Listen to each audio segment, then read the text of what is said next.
Welcome to an out-of-the-box solo playthrough. So recently Team Doomlings sent me a copy of Doomlings, which is a card game, and they also sent me some solo variants, and that's what I'm going to look at today. So Doomlings is a game about the end of the world. You have a set of turns where you move through ages, and each age has some kind of effect for the current turn. And so prosperity, end of the turn, you may not stabilize, and stabilize is one of the things that happen at the end of the turn. And in the game itself, you work through these sets of ages. During these ages, you then hit catastrophes. It is the end of the world that's coming up, so mega tsunami, ice age, glacial meltdown, four horsemen of the apocalypse. And these also have things that impact the current turn, the current status of the players. You end up with 3 piles of 3 ages. You mix in 3 catastrophes, and that gives you a end game. So when you get to that last catastrophe, that is game over. So you can see that there are a lot of catastrophes and there are a lot of ages. So there is a significant amount of replayability because there's so many different combinations.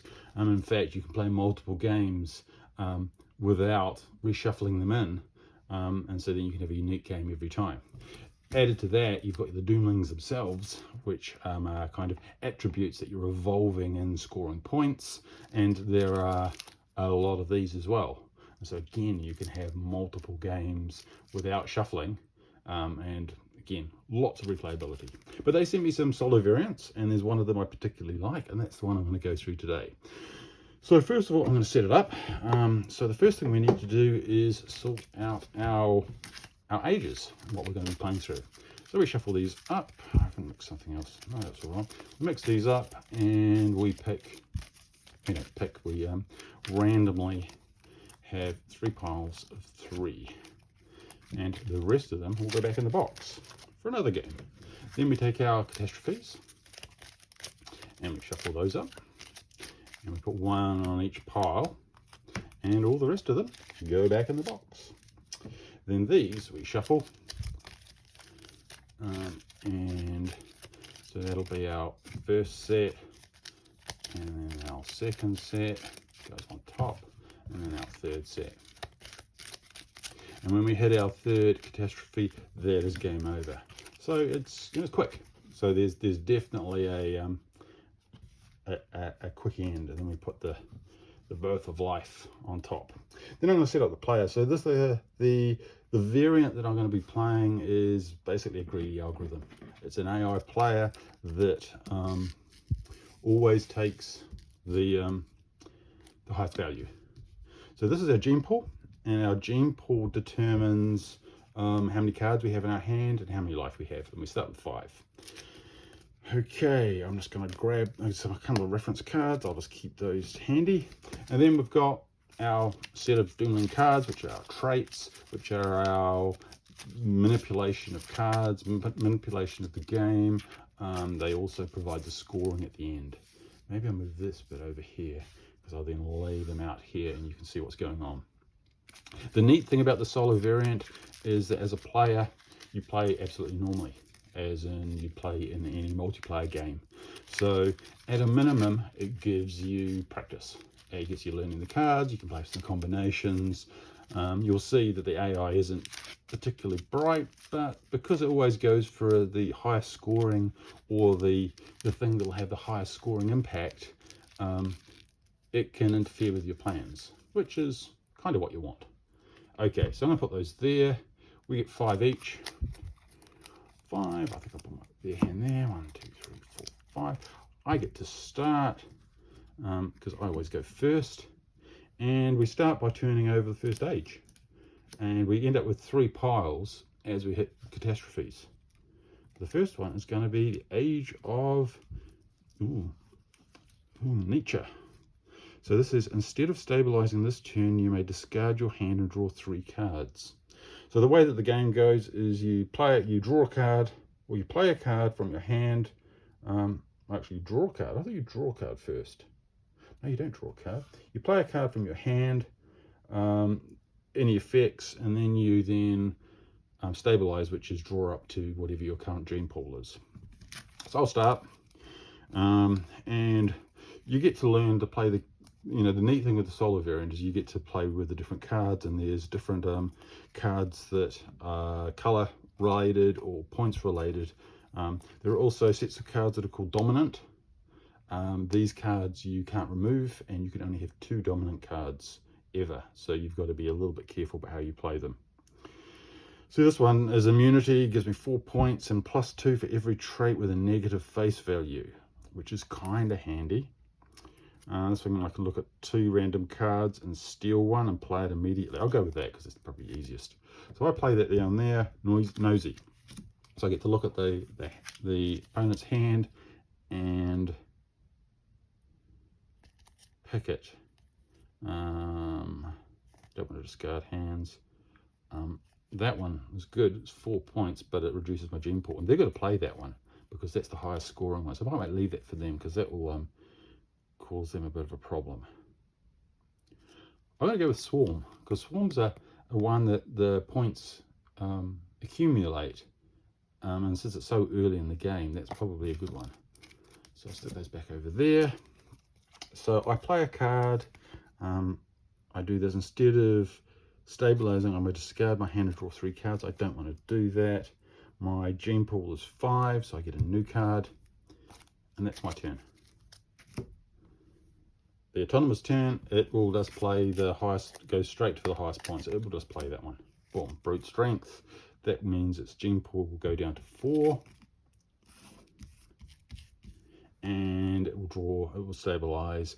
That one's probably not to as, well actually, you may discard your hand and draw 3 new cards. I think it would do that. I don't know, 3 is not a bad score. I'm not going to play that, I'm just going to let it stabilize. And like that. End of round, then we flip over the next age. The Age of Peace. Ignore all trait actions. So none of the actions are going to trigger. So not only do you learn about playing your cards, you also get to learn the ages and how those effects might work. So that's how we start. So we're not going to be using anything on the bottom.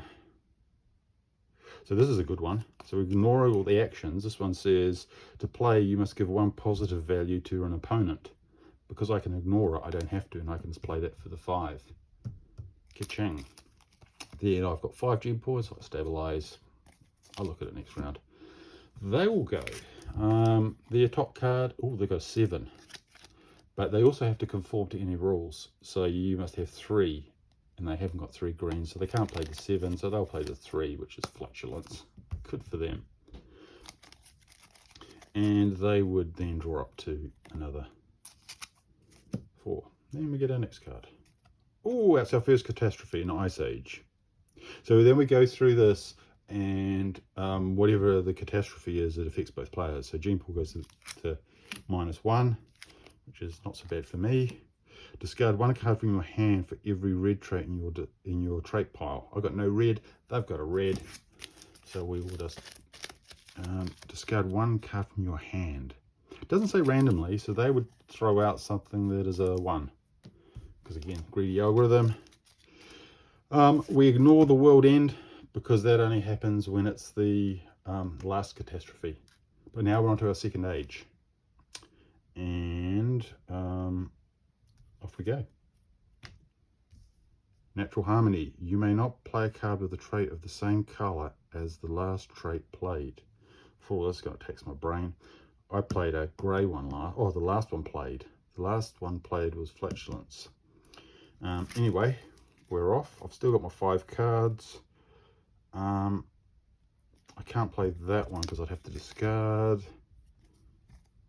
I'm going to grab that one. Oh, well, so this is where the strategy kicks in, because we're now into second age, and that's high scoring, but it's dominant. But I think I'm going to lock it in.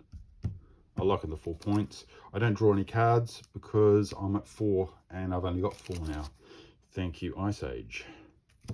Right, this one now is the same color, so they can't play any blue, and they can't play the 7, so they will play the 2 because it's their highest. I like kind of stacking up my colors because then I can see what's going on. Discard 2 cards from your hand. They've only got 2 cards, and they'll draw back up to 3. And I'll look at those later. Next stage. Oh, so I'm pleased now I got the dominant down because we got another catastrophe. Gene pool goes -1. And discard 2 cards at your hand from random. So that's not ideal. And they will discard 2 cards. Oh, those 2. Okay, and now we're on to our last stage. Tropical Island. Players cannot play colorless traits. Okay, so what have I got? Pepper. At the world's end, choose a world's end effect from the 3 catastrophes played for players to end on. Oh, okay, so I could choose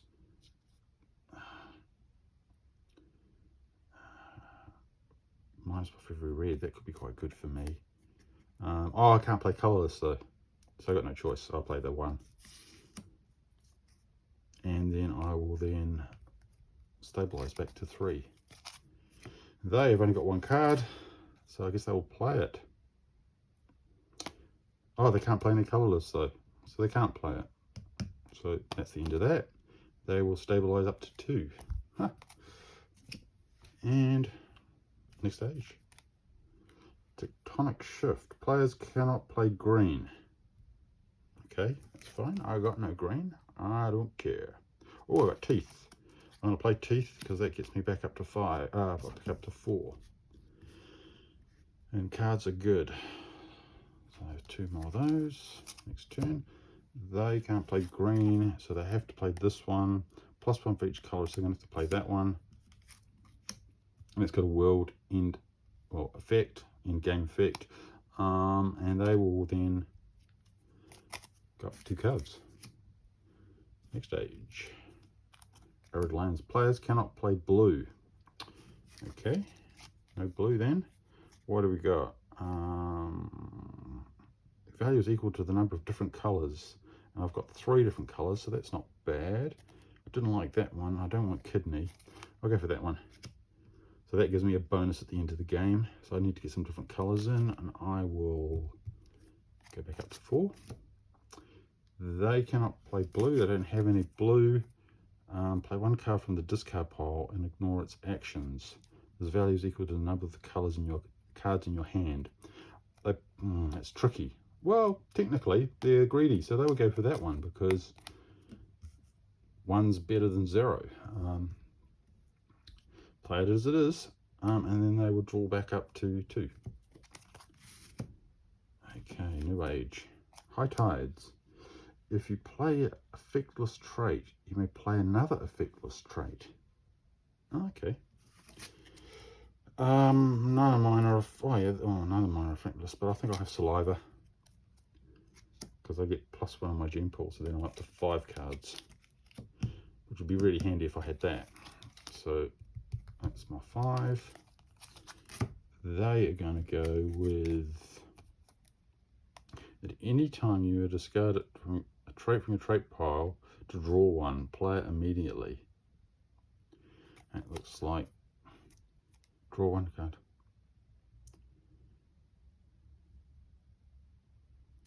You play another green player from your hand. You made as self-replicating. They're both 0s, so I could either do it by, that one's more beneficial, so I'm going to do that one. You can play 1 card from the discard pile, ignore its action. So what have we got? I think there's a really big one in here. Where was that 7? So I could ignore its action. That would grab that one. Boom. And then it says, when you play another green card from your hand. Okay, we didn't play that from the hand. And that's dominant. But that gives them a lot of points. So I'll put that there because that'll remind me. Next stage. Alien Terraform. You may discard dominant cards from your hand. If you do so, stabilize immediately. Yeah, I don't have any, so that's not going to help. What do I want to do? For every green, +1 for every green. That's pretty good. Yeah, I'm going to do that. Actually, I need more colours. I haven't got any red because I get bonus for reds. Oh no, grants is +1 for green. They've got lots of green. Stabilize back up to 5. Poisonous. And they've only got 1. So I guess they'll play that anytime you discard from your trait pile, including this one, to draw one, play it immediately, unless restricted in more actions. I think they would do that. +1 color for each colorless. I think they'd do that and bin that one, because then they can anytime you discard a trait from your trait pile, draw one and play it immediately. It's kind of random. Oh, you get another 0. Ignore actions. So it's just that's a nothing. Next stage.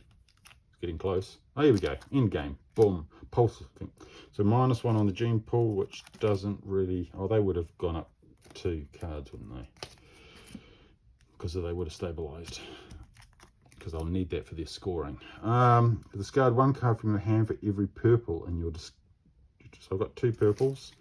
I'll discard 2 cards. That only really be useful if I had some scoring that required a number of cards in my hand. They have no purple, so it's not going to affect them. But because it is the last catastrophe, we run our World's End. Discard 1 purple trait from your trait pile. So I've got to bin 1. So I might as well bin that one. My gene pool goes down to 1, whatever. It goes down 1, that doesn't matter. They haven't got any purple. And now we add up. Let's have a look. I've got 1 for every green. So that's 3, so that's 4. That's only with 5, 6. I've got 3 colours, that's 9, 14, 15, and I've got no negatives, 15. So I'm on 19. That's pretty pitiful. Okay, do they have any end of... They had this one, isn't it? Equal to number of cards in hand. That was the only one. So that gets them a 2, 4, 8, 15, 18. Fairly close. So I win 19, they had 18. If those had any points, yeah. So there we go. Close game. I really like the, like I say, I've got, look how many traits I've got left.